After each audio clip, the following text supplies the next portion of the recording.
2 political parties have been registered in the recent past, some of which are now linked to former Deputy President Rigathi Gachagua.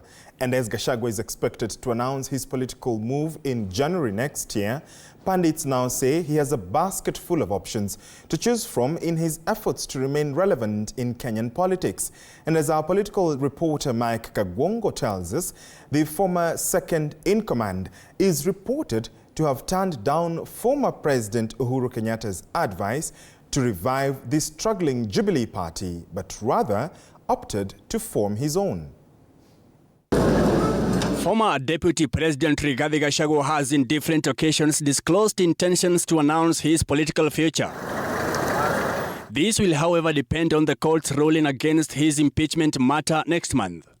With recent upsurge of new parties registration, at least according to Registry of Political Parties, Gachagua is believed to be in talks with new entrants, which political pundits say will be risky than joining the existing outfit. Only that now he's out of office, then getting a party becomes almost urgent. If the courts clear him, then he would want to be the head of a party and build that party to be a strong force. So that's partly the reason he's been talking in very positive ways about ensuring that the mountain is not shortchanged again, thereby making himself the spokesman of the mountain. Gachagua is, however, said to have turned down former President Uhuru Kenyatta's advice to revive and rebrand Jubilee Party, which he ostensibly fought against in the run-up to 2022 general election. Sources says Uhuru Kenyatta was expected to endorse Gachagua for Mount Kenya region kingpinship during Embu's ordination and installation of Reverend Peter Kimani, but the plan was thwarted at the last minute. If Ruto, from what I understand, is that Ruto had also been invited as a formality, and he had not bothered to confirm until the rumors had that Uhuru was going. So he also decided to do what? To go. Either to upstage Uhuru or to see whether they can have a one-on-one.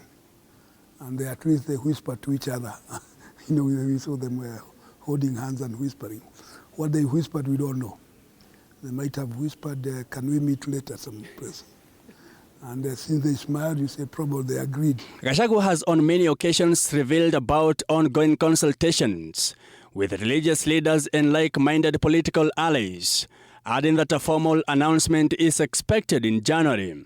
It is, however, believed that the former DP will not consider any political marriage with ODM party leader Raila Odinga should he fail to clinch the AUC chairmanship. Well, the animosity between the two men is worse than the animosity between Uhuru and Gachagua.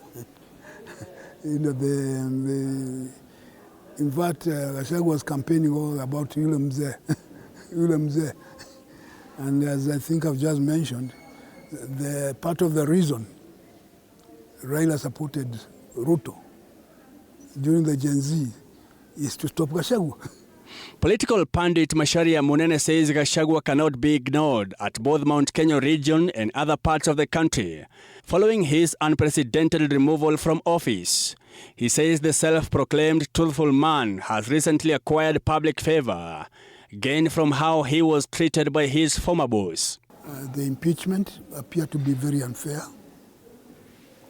and because of the sympathy, a lot of people are listening to him because he was wrongly treated.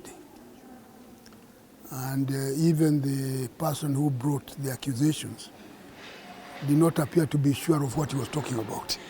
Other possible choices were joining Trans Nzoia Governor George Natembeya's Tawe movement, probably to convulse President William Ruto's government, a move that may hit a snag after Natembeya announced his ambitions to run for presidency after his term at the county.